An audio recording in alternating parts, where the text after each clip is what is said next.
Legacy channel में आप सभी का स्वागत है। आज हम टेस्ट नंबर 3 से शुरुआत करेंगे। जैसा कि आप सभी लोगों को पता है कि टेस्ट नंबर 1 और टेस्ट नंबर 2 के सारे पार्ट्स आपको प्लेलिस्ट में मिल जाएंगे। उनको हमने कंप्लीट कर लिया है। टेस्ट नंबर 3 को आने में थोड़ा सी देरी हो गई है, उसके लिए मैं आप सभी लोगों से माफ़ी चाहूँगा। तो आज हम टेस्ट नंबर 3 से शुरुआत करते हैं। टेस्ट नंबर 3 का पहला क्वेश्चन देखते हैं। टेस्ट नंबर 3 का पहला क्वेश्चन हमारा है, शहरी कृषि के संदर्भ में निम्नलिखित कथनों पर विचार कीजिए। पहला कथन है, इसके तहत कृषि के साथ साथ पशुपालन, जलीय कृषि और मधुमक्खी पालन भी किया जाता है।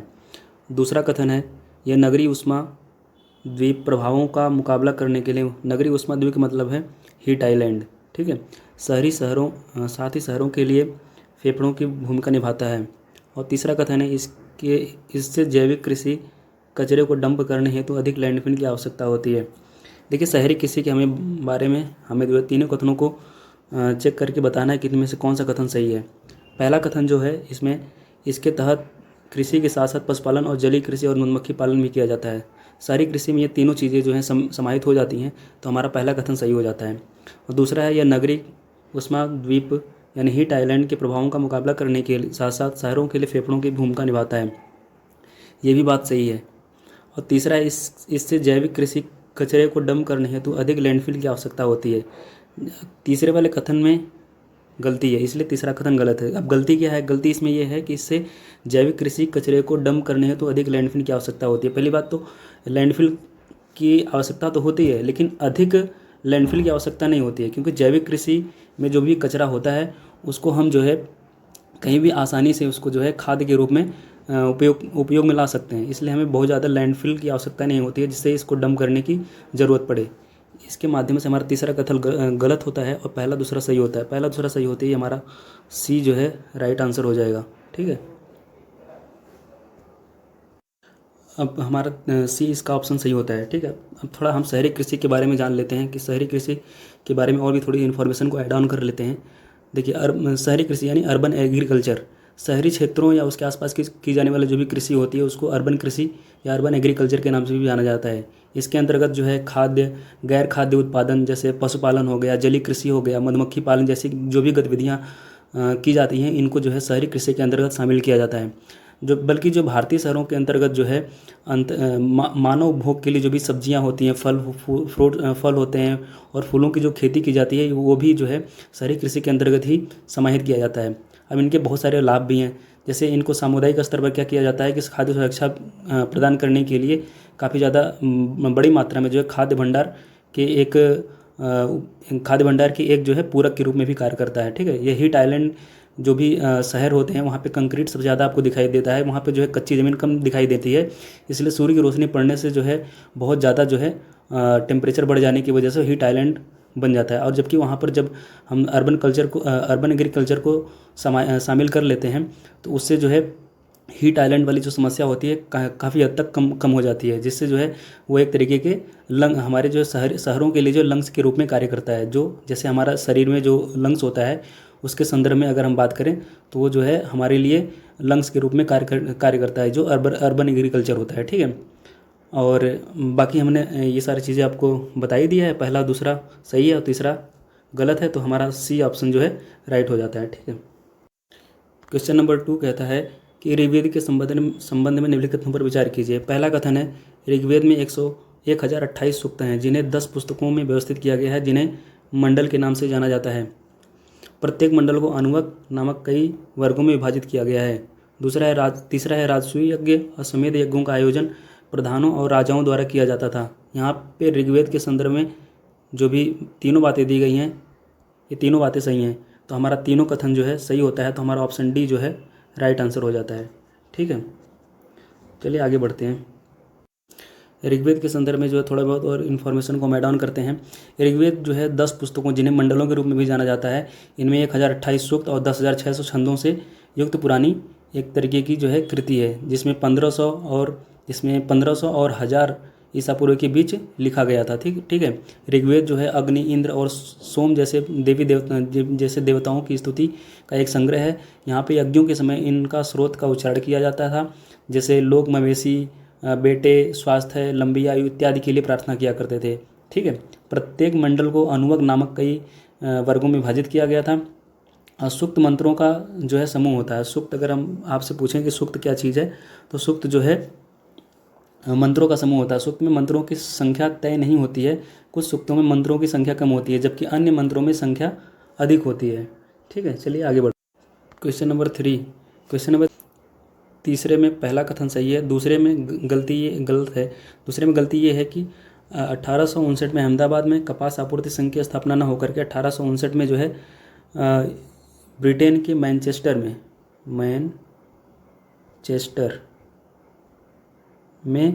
जो है कपास आपूर्ति संघ की स्थापना हुई थी, जबकि 1857 में यूके में कपास आपूर्ति संघ की स्थापना हुई थी। जैसा कि आप सभी लोगों को पता है कि अहमदाबाद को जो है मैनचेस्टर, भारत का मैनचेस्टर भी कहा जाता है इसी के नाम पर, लेकिन ये इसके संदर्भ में जो है दूसरा वाला कथन गलत है। तो हमारा पहला कथन सही है, तो इसलिए हमारा ऑप्शन ए जो है राइट आंसर हो जाता है। ठीक है, आगे बढ़ते हैं।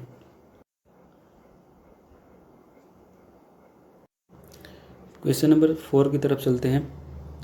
क्वेश्चन नंबर 4 कहता है कि श्रृंखलेशन के संदर्भ में श्रृंखलेशन के संदर्भ में बताना है कि इनमें से कौन सा कथन सही है। पहली बात तो हम थोड़ा जान लेते हैं श्रृंखलेशन क्या होता है। श्रृंखलेशन जो है किसी बढ़ती उत्पादन लागत या बाजार प्रतिस्पर्धा के कारण किसी उत्पाद के आकार में होने वाली कमी ही एक प्रकार की श्रृंखलेशन को जो है संदर्भित करता है। जैसे किसी उत्पाद की कीमत बढ़ाने के बजाय जब कंपनियां जो है अपने सामान को स्टिकर मूल्य पर छोटा पैकेज प्रदान करती हैं, तो वो जो है श्रृंखलेशन में शामिल किया जाता है। इसमें क्या होता है कि प्रति इकाई मात्रा पर कीमत बढ़ा दिया जाता है। कंपनियों द्वारा मुख्य रूप से खाद्य और पेय उद्योगों में अप्रत्यक्ष रूप से लाभ मार्जिन को बढ़ावा देने के लिए अपनाई जाने वाली एक प्रकार की रणनीति है। यह परिवर्तन न्यूनतम और सीमित उत्पादन तक होने के बावजूद मुद्रास्फीति के सटीक उपायों को मापने के लिए और अधिक जटिल बनाने के लिए पर्याप्त है।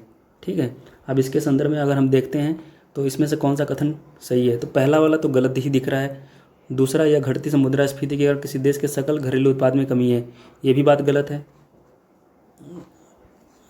सी वाला, इसका पार्ट सी में क्या लिखा है, सी में लिखता है कि यह जो है बढ़ती उत्पादन लागत या बाजार प्रतिस्पर्धा के कारण किसी उत्पाद के आकार में होने वाली वृद्धि है। यही हमारा सही आंसर है। ठीक है, चलिए आगे बढ़ते हैं। क्वेश्चन नंबर 5 कहता है कि निम्नलिखित बौद्ध ग्रंथों में निम्नलिखित कौन सा दार्शनिक विषयों के संबंध में सही है। अभिधम्म पिटक, दूसरा है विनय पिटक, तीसरा है त्रिपिटक, चौथा है सुत्त पिटक। पहली बात तो एक चीज़ आप जान लीजिए, अभिधम्म पिटक, विनय पिटक और सुत्त पिटक, इन तीनों को मिलाकर ही हमारा जो है त्रिपिटक कहलाता है। तो त्रिपिटक अगर कहलाता है तो हमारा सी ही यहाँ से सीधे सीधे जो है गलत हो जाता है। तो थोड़ा सा और जानते हैं कि अभिधम्म पिटक क्या होता है। अभिधम्म पिटक जो होता है ये 7 पुस्तकों का एक संग्रह है, जिन्हें उच्च या आगे की शिक्षा भी कहा जाता है। यह एक दार्शनिक विश्लेषण और शिक्षण की व्यवस्था के अंतर्गत शामिल किया जाता है। यह एक सन्यासी की विद्वतापूर्ण की गतिविधि को समाहित करता है। यह मुख्य रूप से बौद्ध धर्म के विद्वानों के लिए ही प्रयोग में लाया जाता था। ठीक है, तो उस संदर्भ में जो है हमारा यही जो है सही आंसर बनता है। ठीक है, लेकिन अब हमें यानी 5वें का हमारा ए आंसर जो है सही हो जाता है। और विनय पिटक भी जान लेते हैं। विनय पिटक क्या होता है। विनय पिटक में जो है संघ या मठवासी आदेश में शामिल होने के लिए नियम और विनय शामिल किए जाते थे। विनय पिटक में संघ या मठ में शामिल होने वालों के लिए जो है नियम और कानून शामिल किए जाते थे। विनय पिटक में भिक्षुओं और जो भिक्षुणियाँ होती थीं उनके मठवासी जीवन पर लागू आचरण और अनुशासन के 227 नियम शामिल होते थे। ठीक है, इसे 3 भागों में विभाजित किया गया है। और नियमों के अलावा यह और नियम के अपवाद तथा उन परिस्थितियों के लेखा जोखा को प्रदर्शित करता है जिसके तहत एक नियम प्रख्यापित किया गया था।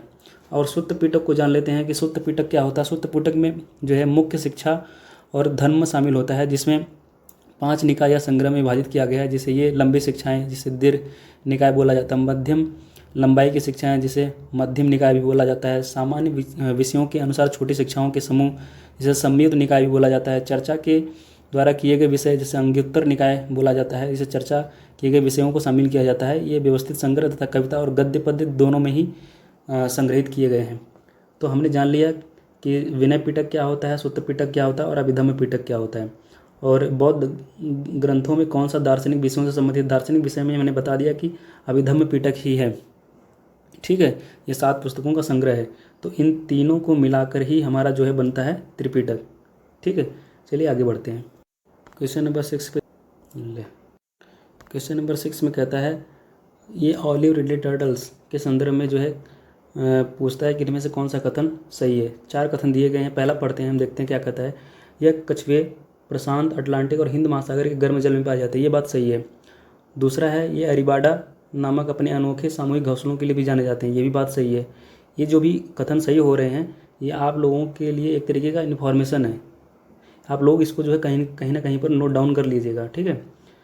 और ये तीसरा कथन कहता है कि इसे international union for conservation of nature यानी IUCN की रेड लिस्ट के तहत लुप्तप्राय यानी इंडेंजर्ड श्रेणी में सूचीबद्ध किया गया है, ये बात गलत है। ये इंडेंजर्ड श्रेणी के अंतर्गत सूचीबद्ध न होकर के ये वल्नरेबल सेक्शन के अंतर्गत जो है लिस्ट किए गए हैं, वल्नरेबल, जिसे सुभेद्य भी बोला जाता है, ठीक है। और चौथा है operation Olivia, olive Ridley turtle की सुरक्षा के लिए शुरू किया गया था, ये चौथा बात सही है। ऑपरेशन ओलिविया जो है 1980 के दशक में शुरू किया गया था। ये भारतीय तटरक्षक बल यानी इंडियन कोस्ट गार्ड के द्वारा जो है ये ऑपरेशन ओलिविया हर वर्ष जो है चलाया जाता है।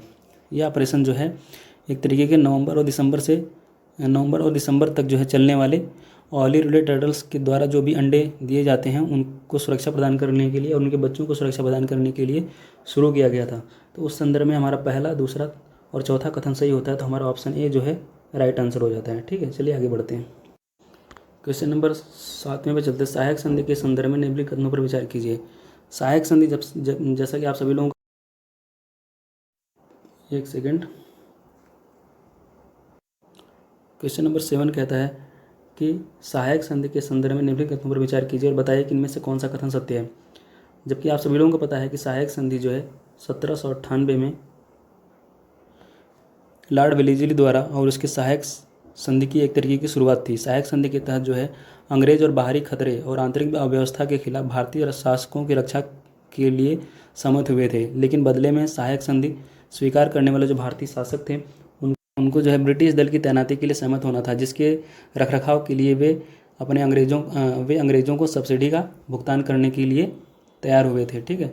उसके संदर्भ में अगर हम देखेंगे तो हमारा पहला कथन सही हो जाता है, ये लॉर्ड वेलेस्ली द्वारा ही प्रारंभ की गई थी। और दूसरा कथन है हैदराबाद का निज़ाम सबसे पहले अंग्रेज़ों के साथ सहायक संधि के रूप में शामिल हुआ था, ये दूसरा कथन भी हमारा सही है। हैदराबाद का निज़ाम जो था 1798 अंग्रेज़ों के साथ, उसके सबसे पहले हैदराबाद के निज़ाम ने सहायक संधि ही की थी। जो लॉर्ड वेलेस्ली द्वारा जब ये सहायक संधि की गई थी तो उसके संदर्भ में सबसे पहले हैदराबाद का जो निज़ाम था उसी ने एक सहायक संधि को स्वीकार की थी। उसने अपने दरबार से फ्रांसीसी अधिकारियों को बदलने और उनके स्थान पर अंग्रेजी अधिकारियों को रखने के लिए मजबूर किया था।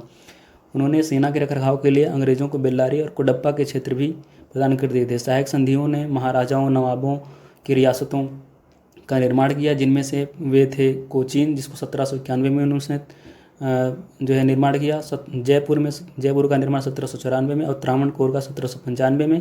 हैदराबाद और मैसूर का निर्माण जो है 1798 में और 99 में किया था। उसके संदर्भ में हमारा दूसरा कथन भी सही होता है, तो सी इज राइट आंसर। चलिए आगे बढ़ते हैं। क्वेश्चन नंबर 8 पे चलते हैं। ये पूछता है कि अर्थ आवर डे के संदर्भ में निम्नलिखित कथनों पर विचार कीजिए और बताइए कि इनमें से कौन सा कथन सही है। पहला कथन है इसका आयोजन संयुक्त राष्ट्र पर्यावरण कार्यक्रम यानी यूनेप द्वारा किया गया था, यूनाइटेड नेशन इन्वायरमेंटल प्रोग्राम, ठीक है। और दूसरा कहता है कि इसका आयोजन प्रत्येक वर्ष मार्च माह के अंतिम शनिवार को किया जाता है। और तीसरा कथन है वर्ष 2007 में प्रथम अर्थ आवर का आयोजन सिडनी में किया गया था। अर्थ आवर डे के संबंध में अगर हम बात करें तो पहला कथन गलत हो जाता है, क्योंकि अर्थ आवर डे का जो है आयोजन WWF world wide fund for nature द्वारा शुरुआत किया गया था, तो पहला कथन गलत होता है। और दूसरा है इसका आयोजन प्रत्येक वर्ष मार्च माह के अंतिम शनिवार को किया जाता है, ये बात सही है। और तीसरा है वर्ष 2007 में प्रथम अर्थ आवर का आयोजन सिडनी ऑस्ट्रेलिया में किया गया था, तो तीसरा कथन भी सही है। यानी दूसरा तीसरा सही है, तो हमारा ऑप्शन डी जो है इसका राइट आंसर हो जाता है, ठीक है। क्वेश्चन नंबर 9 जैन धर्म के संदर्भ में बात पूछता है कि इनमें से कौन सा कथन सही नहीं है। पहला कथन देखते हैं। जैन धर्म में सबसे महत्वपूर्ण विचार यह है कि प्रत्येक तत्व भौतिक और आध्यात्मिक कारकों का संयोजन है, ये बात तो बिल्कुल सही है। और दूसरा है ऋषभनाथ प्रथम तीर्थंकर थे, ये भी बात सही है। जैन धर्म के 4 सिद्धांत हैं, यहीं पर गलत हो जाता है। तीसरा कथन हमारा गलत होता है, क्योंकि 4 सिद्धांत ना होकर के ये टोटल 5 सिद्धांत हैं।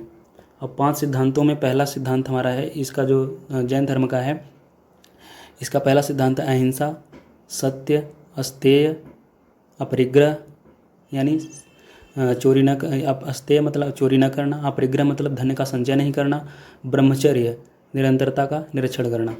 ठीक है, तो तीसरा कथन गलत होता है, पहला दूसरा सही होता है। तो हमें बताना कि इनमें से कौन सा कथन सही नहीं है, तो डी इसका राइट आंसर हो जाता है।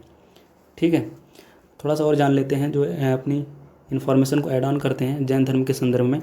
जैन धर्म में महावीर के अनुसार प्रत्येक तत्व भौतिक आध्यात्मिक कारकों का संयोजन था। भौतिक कारक जैसे नाशवान हैं, आध्यात्मिक कारक बाहरी हैं और लगातार खुद को विकसित करते ही जा रहे हैं। उन्होंने कहा कि आत्मा कर्म के कारण बंधन की अवस्था में मौजूद है। वासनाओं से मुक्त होकर आत्मा को बंधन से मुक्त किया जा सकता है। उनका मानना था कि कार्मिक बल के विघटन से ही आत्मा को मुक्ति मिल सकती है। जब आत्मा अनंत महानता प्राप्त कर लेती है तो वह अपने आनंद, ज्ञान, शक्ति और परमात्मा शुद्ध आत्मा में परिवर्तित हो जाती है। महावीर स्वामी जो है 24 तीर्थंकरों में से थे। भगवान महावीर जो है अंतिम तीर्थंकर थे। इनको जो है तीर्थंकर इसलिए कहा जाता था कि 24 शिक्षकों में जिन्होंने जीवित रहते हुए सभी ने ज्ञान प्राप्त किया यानी मोक्ष प्राप्त किया, लोगों को इसका उपदेश दिया, उन्हें ही तीर्थंकर कहा जाने लगा। पहले तीर्थंकर जो थे ऋषभ देव थे यानी ऋषभनाथ थे और पहले तीर्थंकर थे। ये बात पूरी तरह से सत्य है। चलिए आगे बढ़ते हैं, क्वेश्चन नंबर 10 की तरफ चलते हैं। ये बोलता है कि हॉर्नबिल के संबंध में बताइए कि इनमें से कौन सा कथन सही नहीं है।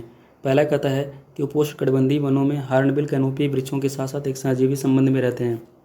ये उपोष्णकटिबंधीय न होकर के उष्णकटिबंधीय होता है। उष्णकटिबंधीय ठीक है, तो इसलिए हमारा पहला कथन गलत हो जाता है। और दूसरा कथन कहता है भारत के भीतर जो है दक्षिण पूर्वी क्षेत्र में हॉर्नबिल प्रजातियों की विविधता उच्चतम है। ये दक्षिण पूर्वी ना होकर के ये होता है उत्तर पूर्वी भारतीय राज्य, जैसे हो गया नागालैंड हो गया, मेघालय हो गया, अरुणाचल प्रदेश हो गया, इनको जो है सम्मिलित किया जाता है। नॉर्थ ईस्ट वाले स्टेट जो भी हमारे भारत के हैं, ठीक है, वहाँ पे हॉर्नबिल की विविधता काफ़ी ज़्यादा मौजूद है। तो इसलिए हमारा दूसरा भी कथन गलत होता है और हमें बताना है कि इनमें से कौन सा कथन सही नहीं है। तो हमारा डी जो हमारा इसका जो है सी ऑप्शन जो है सही हो जाता है। सी इज राइट आंसर। थोड़ा सा और अपनी इन्फॉर्मेशन को ऐड ऑन करते हैं हॉर्नबिल के संबंध में। हॉर्नबिल जो है उष्णकटिबंधीय जो वन होते हैं वहाँ पर जो कैनोपी वाले वृक्ष होते हैं वहाँ पर सहजीवी संबंध में ये निवास करते हैं। लंबी अवधि में यह सहजीवी संबंध में संभवतः ऐसे ऑर्चर्ड्स का निर्माण करता है जो हॉर्नबिल को आकर्षित करता है। हॉर्नबिल उष्णकटिबंधीय और उपोष्णकटिबंधीय अफ्रीका और एशिया में पाए जाने वाले पक्षियों का एक परिवार है। ठीक है, जबकि ये भारत के संबंध में था तो भारत में हॉर्नबिल की 9 प्रजातियां पाई जाती हैं। भारत में उत्तर पूर्वी क्षेत्र में हॉर्नबिल प्रजातियों की विविधता सबसे अधिक है। वे पूर्वोत्तर में कुछ जातियों के समूह के रूप में निवास करते हैं। जैसे अरुणाचल प्रदेश के निसी समुदाय सांस्कृतिक प्रतीक के रूप में जो है इनको मानते हैं। नागालैंड में पाए जाने वाले हॉर्नबिल महोत्सव, जिसे हॉर्नबिल उत्सव का नाम भी दिया जाता है, पक्षी के नाम पर रखा गया है। यह नागाओं के लिए सबसे सम्मानित और प्रशंसित पक्षी है। क्वेश्चन नंबर 11 की तरफ चलते हैं। वर्ष 1856 के एकमुश्त बंदोबस्त के संदर्भ में हम बताना कि इनमें से कौन सा कथन सही है। पहला है यह पहली ब्रिटिश लगान बंदोबस्त प्रणाली थी। ये बात बिल्कुल सही है। इसका उद्देश्य तालुकारों द्वारा विस्थापन था।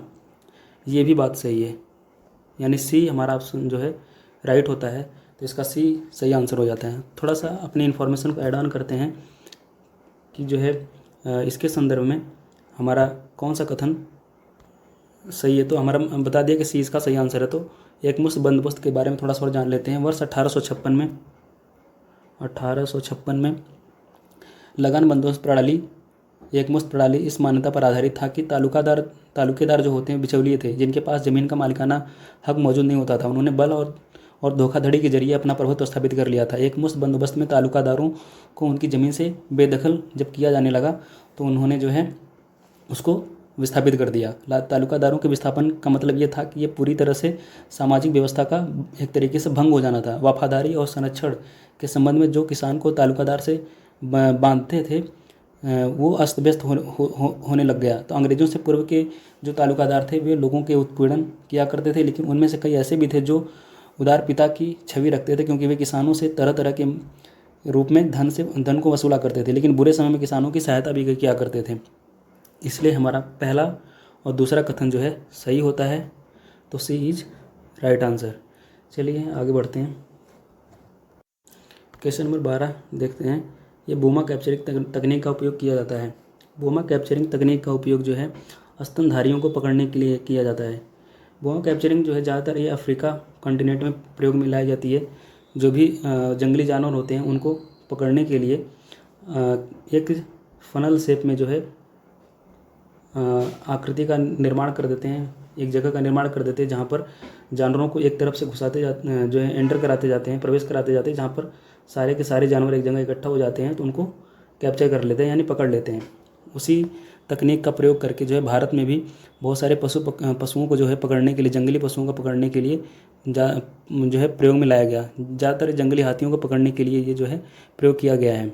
आमतौर पर इसका उपयोग जंगली स्तनधारियों को ही पकड़ने के लिए किया जाता है। ठीक है, ये एक तरीके का फनल शेप मैंने आपको बता ही दिया है। ये अफ्रीका में सबसे ज़्यादा लोकप्रिय है। चलिए आगे बढ़ते हैं।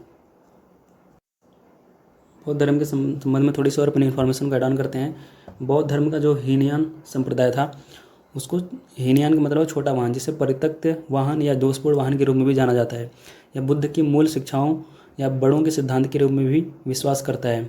यह मूर्ति पूजा में विश्वास नहीं करता है। यह आत्मानुशासन और ध्यान के माध्यम से व्यक्तिगत मोक्ष प्राप्त करने का प्रयास करता है। थेरवाद जो है हीनयान संप्रदाय का ही एक हिस्सा है। ठीक है, और दूसरा जो बौद्ध संगीत के संबंध में दिया गया है, प्रथम बौद्ध संगीत जो बुद्ध के महापरिनिर्वाण के तुरंत बाद जो है लगभग 483 ईसा पूर्व में राजा अजातशत्रु के संरक्षण में एक भिक्षुक महाकश्यप की अध्यक्षता में इसका आयोजन किया गया था। राजगृह में सत्तापानी नामक गुफा में इसका आयोजन किया गया था।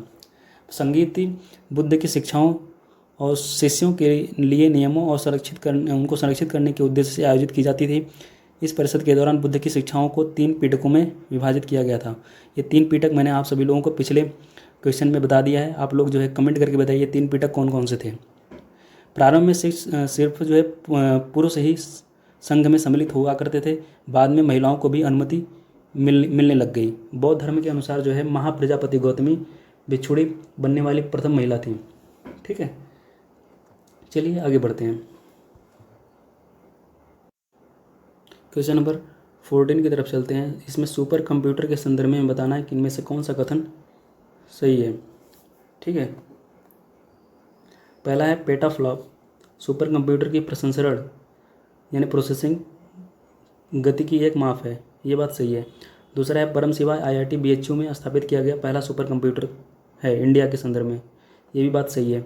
वैश्विक स्तर पर अमेरिका में सुपर कंप्यूटर की संख्या सर्वाधिक है, ये बात गलत है।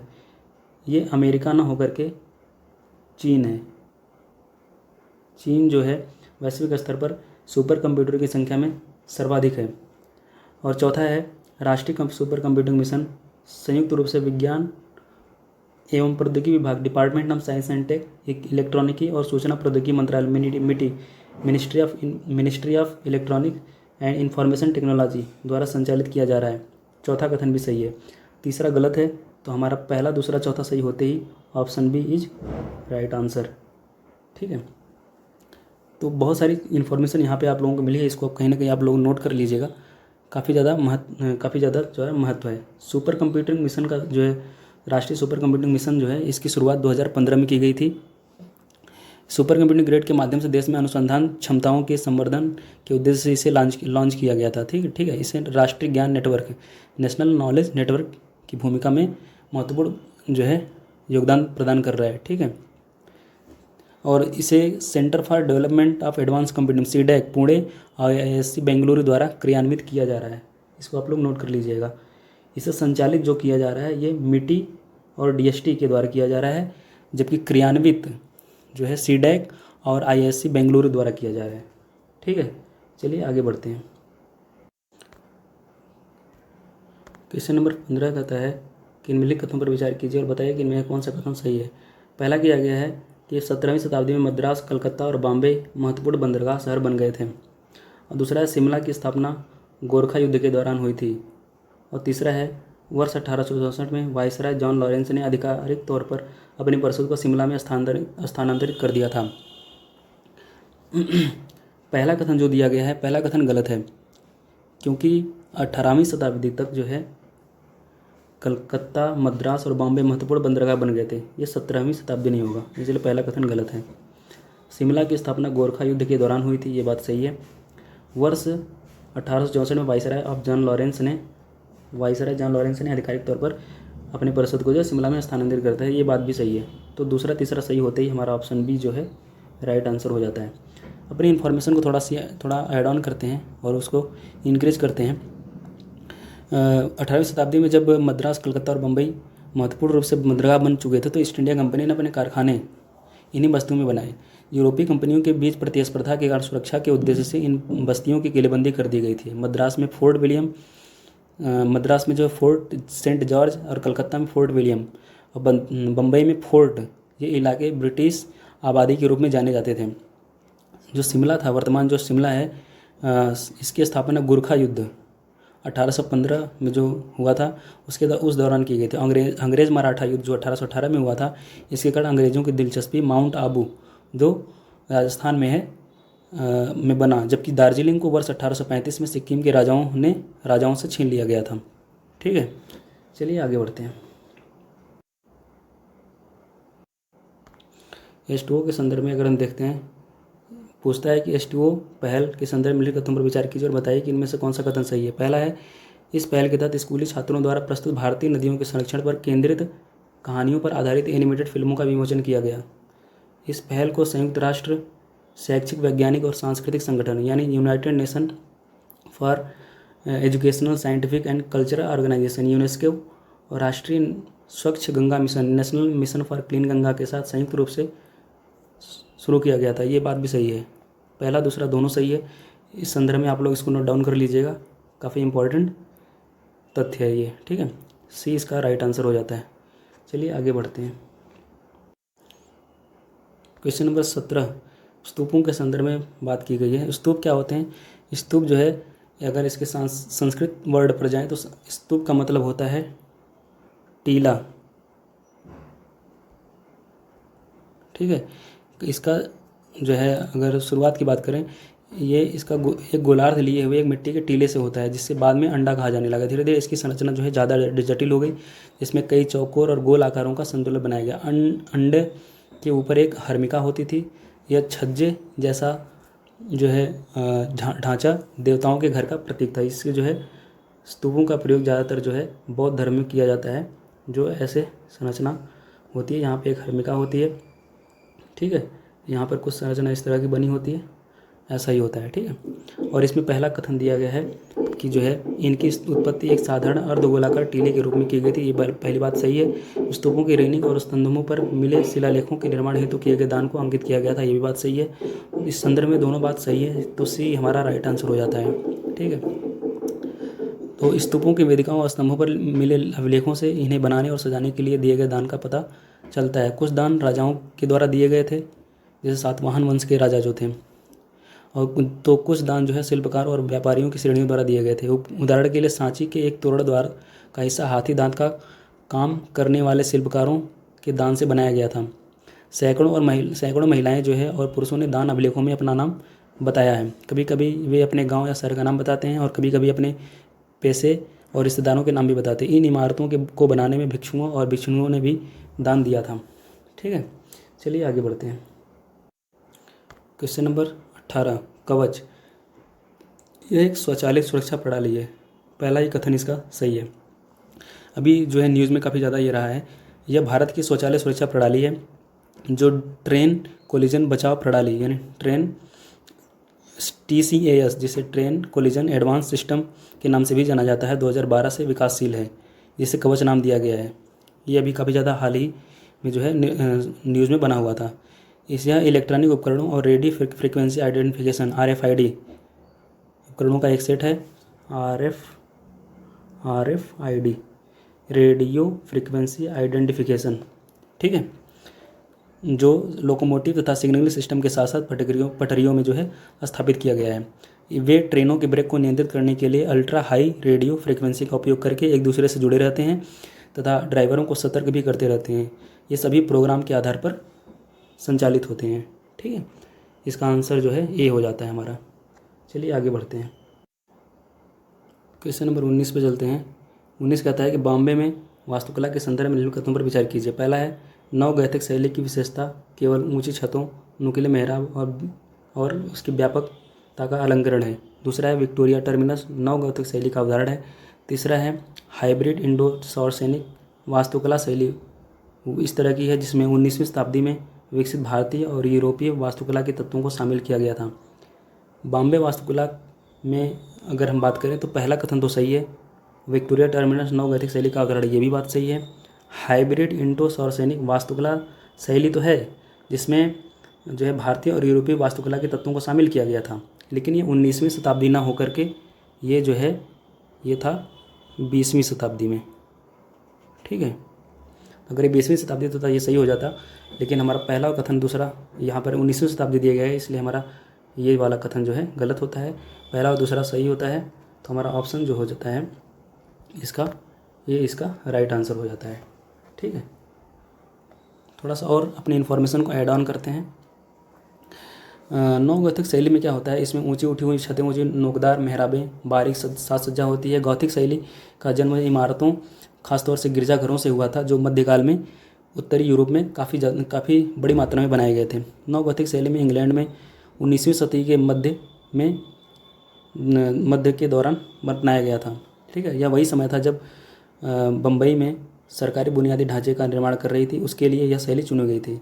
नवगौथिक शैली का सबसे बेहतरीन उदाहरण विक्टोरिया टर्मिनस है, जो great Indian peninsular railway company का स्टेशन और मुख्यालय हुआ करता था। ठीक है, 20वीं शताब्दी के शुरुआत में यह नई मिश्रित शैली के रूप में उभरी, जिसमें भारतीय यूरोपीय दोनों तरह की शैलियों के तत्व थे। इन शैली को इंडो सौरसैनिक शैली का नाम दिया गया था। इंडो शब्द हिंदू का संक्षिप्त रूप ही था, जो सौरसेन शब्द का यूरोप के लोग मुसलमानों को संबोधित करने के लिए इस्तेमाल करते थे, इसलिए इसे सौरसैनिक शैली बोला गया। ठीक है, ये यहाँ की जो मध्यकालीन इमारतें थी, गुंबदें, छतरियाँ और जालियाँ जो मेहराब बनाए गए थे, काफ़ी ज़्यादा इस शैली में जो निर्मित किए गए थे काफ़ी प्रभावित किया करते थे। ठीक है, चलिए आगे बढ़ते हैं। क्वेश्चन नंबर 20 कहता है ओल चिकी के संदर्भ में बताइए कि ये किस भाषा की लिपि है। ये तो अगर आपको पता होगा तभी आप इसको सही मार्क कर पाएंगे, तो मैं आपको बता देता हूँ कि इसका ये किस भाषा की लिपि को संदर्भित करता है। तो इसका संथाली, सी हमारा इसका राइट आंसर होगा। संथाली जो है ओल चिकी भाषाओं में किसकी लिपि है, ये संथाली भाषा की जो है ओल चिकी एक तरीके की लिपि है। तो इसको आप लोग नोट डाउन कर लीजिएगा। थोड़ा सा बता देते हैं।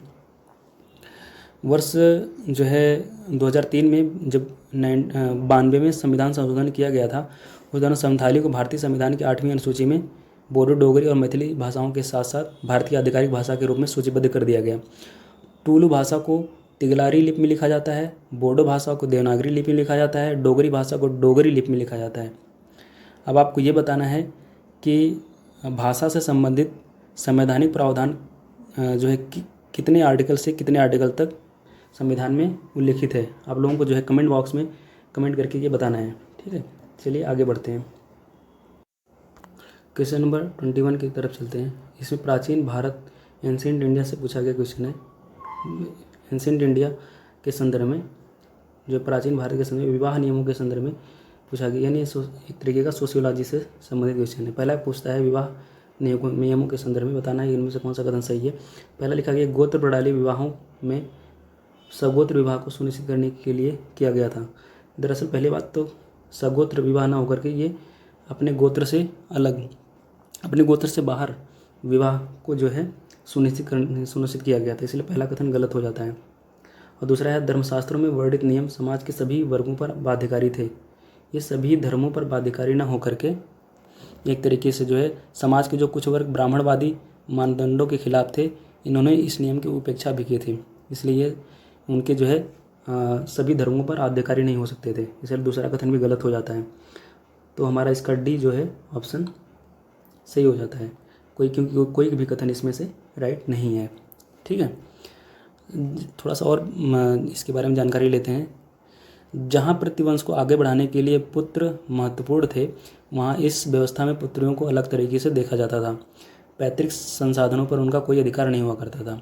ठीक है, अपने गोत्र से बाहर उनका विवाह कर देना ही अपेक्षित था। गोत्र प्रणाली के नियमों के द्वारा इसे सुनिश्चित किया गया था, जो पहले कथन में उसका अपोजिट लिखा गया है। ठीक है, विवाह के बाद जो है स्त्रियों को पिता के स्थान पर अपने पति के गोत्र को माना जाता था तथा एक ही गोत्र के सदस्य आपस में विवाह संबंध नहीं रख सकते थे। उचित समय और उचित व्यक्ति से पुत्री के विवाह के नियम ने इस विश्वास को जन्म दिया कि कन्यादान अर्थात विवाह में कन्या की भेंट पिता का महत्वपूर्ण धार्मिक कर्तव्य होगा। ठीक है। धर्मसूत्र और धर्मशास्त्र नामक संस्कृत ग्रंथों में इसका जो है वर्णन किया गया था। इसमें सबसे पहले जो है मनुस्मृति थी, जिसका संकलन 200 ईसा पूर्व से 200 ईस्वी के बीच किया गया था। ठीक है। धर्मसूत्र और धर्मशास्त्रों ने विवाह के 8 रूपों को मान्यता दी है, जिनमें से अंधों की निंदा की गई, जिनमें से आधे जो हैं उनकी निंदा की गई है। ठीक है। चलिए आगे बढ़ते हैं। क्वेश्चन नंबर 22 की तरफ चलते हैं। क्वेश्चन नंबर 22 कहता है कि इंडिया प्लास्टिक पैक्ट IPP के संदर्भ में निम्नलिखित कथनों पर विचार कीजिए और बताइए कि इनमें से कौन सा कथन सही नहीं है। पहला है, IPP को world wide fund for nature WWF द्वारा लॉन्च किया गया था। ये WWF के साथ साथ CII, ये जो है CII यानी भारतीय उद्योग परिसंघ, कॉन्फेडरेशन ऑफ इंडियन इंडस्ट्रीज द्वारा लॉन्च किया गया था, इसलिए पहला कथन गलत हो जाता है। भारत प्लास्टिक समझौता, इंडिया प्लास्टिक पैक्ट करने वाला एशिया का पहला देश बन गया है, दूसरा कथन सही है। पहला कथन गलत है और हमें गलत ही ढूंढना, तो ये हमारा राइट आंसर हो जाता है। ठीक है। थोड़े सी और इन्फॉर्मेशन को ऐड ऑन करते हैं। इंडिया प्लास्टिक पैक्ट जो है एक प्रकार की महत्वाकांक्षी सहयोगी पहल है जो व्यवसायों, सरकारों और गैर सरकारी संगठनों को अपने मूल्य श्रृंखला में प्लास्टिक को कम करने और पुनः उपयोग किए जाने वाले और पुनः चक्रण करने के लिए एक साथ लाई जाने वाली एक तरीके की महत्वाकांक्षी पहल है। इसे world wide fund for nature, इसे WWF plus CII, confederation of Indian industries, ठीक है, द्वारा लॉन्च किया गया था। ठीक है। भारत प्लास्टिक समझौते का विकसित करने वाला पहला एशियाई देश है जिसने राष्ट्रीय स्तर पर अग्रणी व्यवसायों को एक साथ लाने एवं प्लास्टिक के लिए एक चक्रीय व्यवस्था को लेकर प्रतिबद्धता की एक अभूतपूर्व नई पहल की शुरुआत की है।